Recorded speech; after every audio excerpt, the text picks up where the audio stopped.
Good day, everyone. I welcome you to this learning platform. And so, without further ado, today we're going to be demonstrating how to enhance our analytical skill.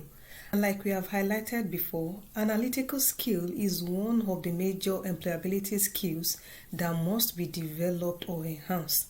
And so, to demonstrate this today, we are going to be using a particular health related data containing multiple variables, which is likely to be kind of data sets that anyone can be coming across to solve real life issues. This will be making use of R software. For those who are unfamiliar with R software, in a moment and right about now, you'll be guided on how to download, do the installation, and also install some relevant packages that will be important for today's episode. Hi everyone, my name is Olani. I'll be taking you through this section on how to extract insight from data using R software to enhance your analytical, programming, and visualization skills. We want to extract insights from this medical data using R software to make informed decisions. This is an Excel file and define them episode 1 data, so I have it on desktop here. We need to install the software. From this link, we get our base R. Here we get our R Studio. Then we download. After that, we install. The link to the data, together with these two links, will be available at the comment section. After the installation, look for the R icon on your system. If you cannot see it, you can come to search here, write R Studio. It will show up here. Click on it. If you do that, it will open and hit the interface. This place, you write your code and you run your code through this. By using this, result will display here. This place, you can install packages and some other things here. And this place dictates about your data set. The variable in your data set will display here. Let's import our data. You go to File, click on Import. When you come here, you see different types because that data is in Excel. I'm picking Excel. Then you have to browse to go and pick it where you save the data. I browse here, and that dialog box I have here. Because my data is in desktop, I'll click on this. If your own is in the document, you click on documents. So I click here. Then the file name for that data on desktop is episode 1. I click on it. Then it will open. So the data this will display here. And you have this link here. This link contains this data. So to make it simple, I copy this link. I work with the link. I'll cancel this. Then I'll now paste the link here. But let me interpret. The first line here, inside this bracket is read as is a package that helps to import the data from Excel into R. This library here is to turn it on to perform that function. So we need to run it. Now it's on now to perform the function. This is a memory location where you want to save that data in R. You can be anything, you can put any name there, depends how you want it. This less than minus is an assignment function. This function will read the data here and assign it here. So that's the meaning. If you run that one now, you'll have this. So your data is in R already. But if you want to view, to see your data, you type view and put that name you use. Here I use episode 1 data. Whatever you use, you put it here. This V is capital V. When you run it, this is our data. So from this data, I want to extract insights to make informed decisions by the employers or policymakers. You have 5 variables here. You can have as many as possible. No, the policymaker may be want to know if older employees tend to have higher medical expenses, or that employees with more children have higher health care costs due to family coverage. They may love to know how staff level within the organization correlate with healthcare utilization and cost. Also, they may like to determine whether there are any gender disparities in healthcare spending. Many other things, insights can be extracted here. So, we mentioned the staff level. Staff level means whether the senior staff or junior staff among those insights I mentioned. But here we do have staff level. If 30 and above under salary represents senior staff and less than 30 is junior staff, it means you need to create another column here to specify that staff level. So you can now go to here and that one will test your coding skill. So therefore, you want to create another column to our data, and our data is episode 1. So what exactly you want to create? You want to create whether junior or senior. So put $sign and then you want to create, let's say senior. So whatever you create, you want to save it here. The function in R that does that is if else. That will go to this value under salary and categorize whether junior or senior based on whatever be the rule you want it to use. So we are now using if else function. So if else function is going to do that, and which data? Episode 1 data, and this episode 1 data we are particular about the salary. So $sign you pick the salary. So if the salary is greater than or equal to 30, comma, we call it a senior staff. That is senior. Otherwise, comma, we call it a junior staff. Junior. This is your programming skill. Let's run this and see what I'm going to have. If you run this one now and see what I'm going to have, just click on run. Yes, you have moved to the next line, which means that column has been created. Let's check from our data. Let's see what will happen. If you now copy this one now, you paste it here. Let's view that data again. So the senior column has been created. Where senior is junior. If you look at this 38 is senior. Look at anything less than 30, 27 is junior. So now I have junior as senior. So all this variable now, you want to put in two-dimensional graph in order to capture the insight in this data for decision making. So to build the graph, we need a package called ggplot2. You need to install it. So write a code to install that. So you can say install dot packages. Which package do you want to install? ggplot2 is it for building our graph. So you can now run it. I don't want to run it because I've installed it already. Alternatively, you can come here, click on install here, then put in your ggplot2, then click on install. It also automatically install, and the progress of that will display here.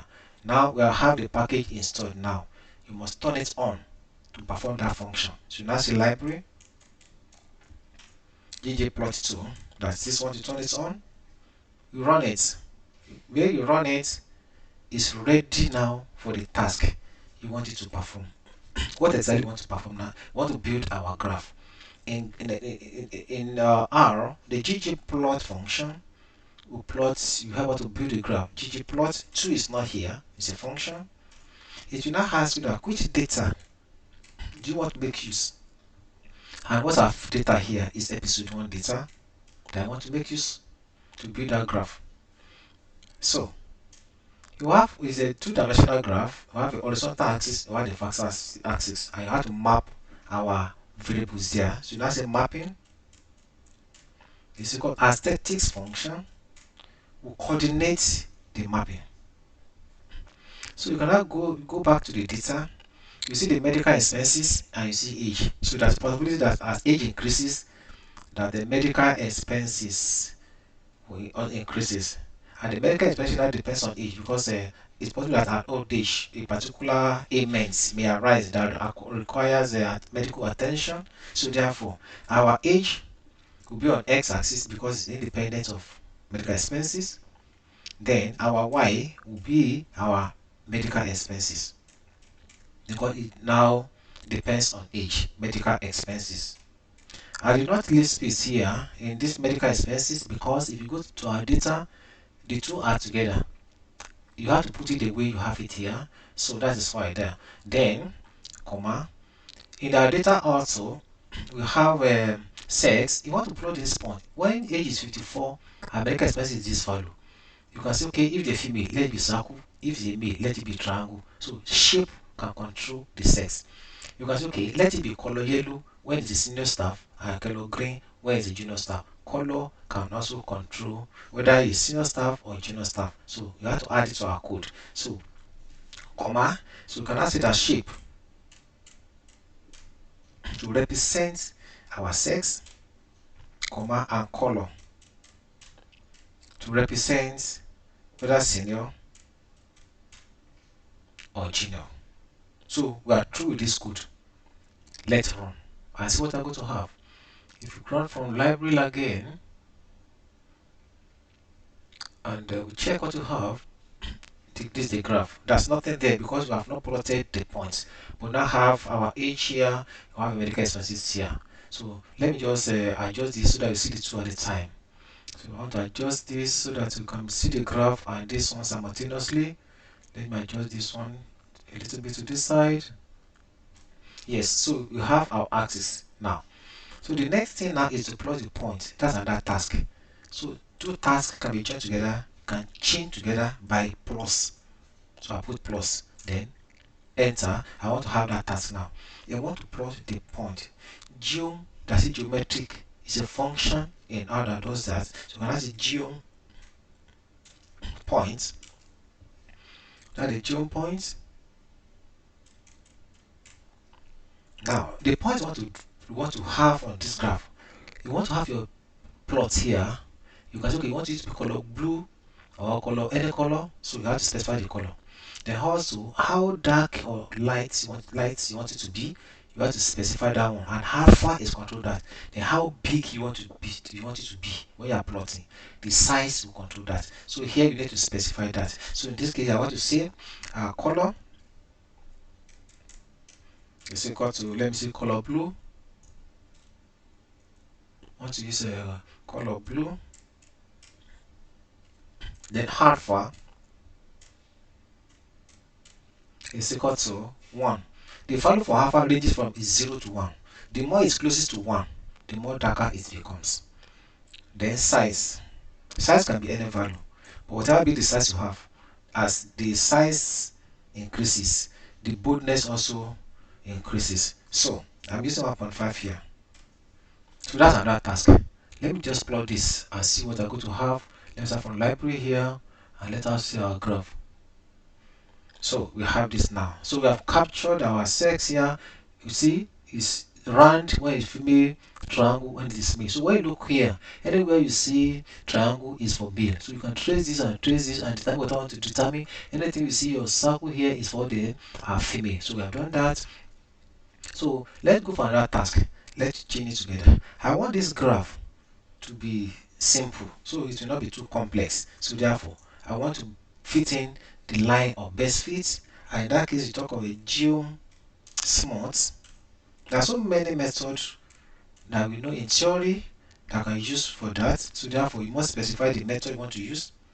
In this case, you want to use a linear model. You want to use linear model. That's LM for linear model. It can be quadratic depending on the nature of the data set. Here I use a linear model. Then that line of best fit I want to put here, how thick or how lighter I want it to be, I have to specify.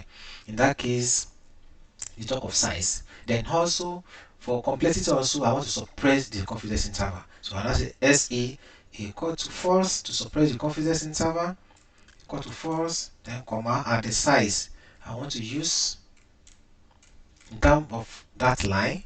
How thick that line will be, I'm using 1. It can be anything. So if you run this one, and you can see, let's what I'm going to have when you run this task also. So when you run it, we have, yes, we have this, the line has been fitted already. So that is that. You can change all this value for all these and you see how it behaves. Okay, let me just take this alpha to be equal to 0.1 just to check what I'm going to see. I can take this one to 3 and let's see how it will look like when you run it again. So can you see it's lighter? So let me back to the normal thing I used. I used one here and I used a 1.5 here. So let me get my graph back, then we continue from there. So we now have this. So we have fitted that line now. So the next thing is now look at let's put a scale, because if you look at this piece, this is automatically assigned. You may love to assign our own. This one also you may love to assign our own. And this 20, 30 is a form of sequence and continuous. So you can now say let's add another task here. You must change it together by saying plus. So the next task we want to do now is a scale for x-axis. Just a scale for x continuous. Then it's a time of breaks in between. So we say breaks, which is equal to and form of sequence as I explained, like 20, 30 and so on and so forth. Now in this case we are referring to for x-axis here each. Let's see what the minimum and the maximum under each, so that we're able to capture everything. So let's go back to our data up here. These are data here. If we view our data here, let's look at the summary of that data. Let's look at the summary of that data. Summary, everything small letter of that data, episode 1. Look at the summary. Because I want to know what is the minimum value and what the maximum value. So we have it here. Under the age, I told you that the result will display here. So under the age, for our age, the minimum is 18, the maximum is 64. Under medical expenses, the least is 161. The maximum there is 22,500. So therefore, let's come here. By under the sequence, for under the age, you can see it's 0, comma, and 60 something is maximum there. So you can say 70. Then at what interval do you want it to be? Like this one here, you have a 10, 10, 10, 10. In my own case here, at least I want it to be 5, 5, 5, 5. You can put 5 there. We'll put 5 here. It will be 5, 5, 5. So then any other things here. So let's check what you have in this case, and we have done that here. If you run it again and see what you're going to have now, code here, see is I change it to 20, 25, 30, 35, 5, 5, 5. The same thing on this axis, you can do the similar thing. So that's another task again. Let me add the plus.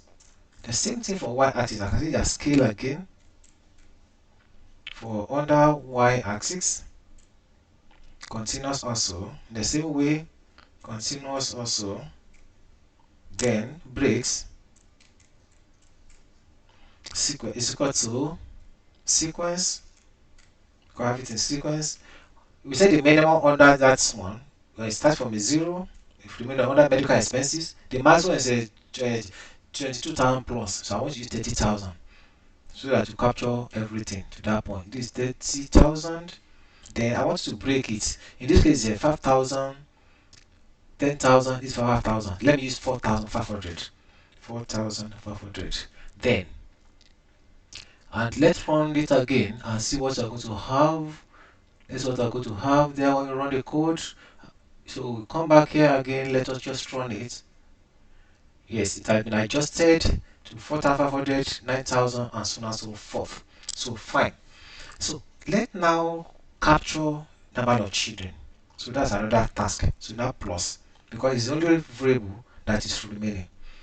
Then before we do that one, we want to make use of color for senior or junior. So let's take a look at that as color also. So scale underscore color, the manual. So for that one, we have values. We want to use 2 colors. Is equal to which color you want to use? I see, because there are 2.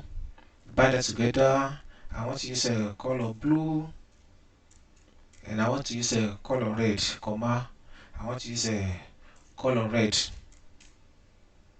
Yes, I want to use these 2 colors to have my graph. So let if run it and see what I'm going to have again, and it just retain the two colors we want. So we are maintaining our blue and red on our graph. So let's capture the number of children, which is another task.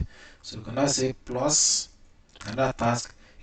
To capture the number of children, we want to break this one down into whether no child, one child, two children, and so on, this and that. If you want to facet this graph. So in our function, the facet function is going to do that. You can now say facet wrap underscore wrap. Now, based on what do you want to split that graph? Based on what? Children. So you type your children here based on our data we are having and our children. So we will have this one now. Let's run it again and see what we're going to have. So when you run this now and check it, so we now have it, by children. When the 5 children, 4 children, in different categories now. So we are now able to capture all the what you have there, the field we have in that data. All this is bring is coming, it bring up the insight in the data so that you're able to interpret. Yes, the next task you want to do is to label. What will be our main title? Is there any subtitle? Age, is it in year, is it in what, and so on and so forth. Like this kind of overlap, let me change this value here instead of 5555 so that make it very okay. So let me use 10. I'm using 10. I'll change it to 10. So another task I want to do now is to have our labels. So now say labs. So under this label, you want to have a general title. What our general title is equal to what? So you can say age versus medical expenses. Anything you put there is what you're going to have there. Let's say you have subtitle. Subtitle. For a subtitle, you may not have maybe the medical expenses you are seeing is a particular organization, and in that organization, it may be a particular department. Let me say department A. Department A. So then you may love to make reference or to cite. So in that case, it's talk or caption. So and this also is equal to what you want to use. Maybe you want to write a particular website where you have the data. You can say www. something, whatever you want to say there, you put it there. Yes. So and also for this our x-axis, which is the age is in what? You may also love to include that one. So you put comma. You can move that to another line. So no problem there. So I also want to capture that for our x-axis. In our x-axis horizontal axis, that is where you have it be labeled as age. It be labeled as age, and this age is in years. You open the bracket and you put years there. You close it. Then also want to include then we put comma. We want to put for the y-axis also. You want to put what is for the y. Okay, within this bracket. When you close this one or close this one, we are still working within the bracket. So you can say comma. Then our y equal to what is y? That's medical expenses. So and this is medical expenses. And this medical expenses is also in what? Is it naira? Is it pound? Is it dollar? Let me say it is naira. You put naira there. Close the bracket back. Is there another thing you want to hide the labeling? I think for now we have this. So let's now run this again and see what's actually we're going to have. So let's go back here and see our graph and run it. So this is our graph. We have the main title, we have subtitle, we have what I want to cite, make a reference that the caption there, the age in years, medical expenses in naira. Then you look at this graph now. From the data we have, and the data we have about 10,000 data points. And if you want to print out that data point, it can be up to 1,000 pages. But it has been summarized in a single page using this graph. So the policy maker that after this, with this one, any decision they want to take, they can pick here. Whatever they want to look, they can extract here. So this one has summarized the insights in that medical data set. So we cannot interpret here now because it depends on the policy or whatever the employer wants to use it for, or the exact insight they want to draw from this. But with this one, we have captured the insight in that data set, and everything is well captured. If you look at this background, if you feel like it's too dark, you want it to be very clean, you can come here, add it as another task. Say plus, then the function that does that will be team underscore minimal. You open your bracket and close it, then you run it again. From library, let's see, run it again. So a little bit clean compared to the way it was before. So for that data sets that contains so many data points, maybe 1 million data points, no matter how large the data is, everything is now on one graph. And this is the kind of skills that the employers are expecting from employees. I'm sure we have gained one or two things from this demonstration. Thank you for waiting to the end of this learning episode. I hope someone has been able to gain one or two things that can help them build or enhance their analytical skill. In case you have any question or comments, kindly drop them in the comment section below. And you can even send us an email at e.satmoodles@gmail.com. And kindly ensure to subscribe to this channel to get instant notification whenever we drop any learning video. See you in the next episode.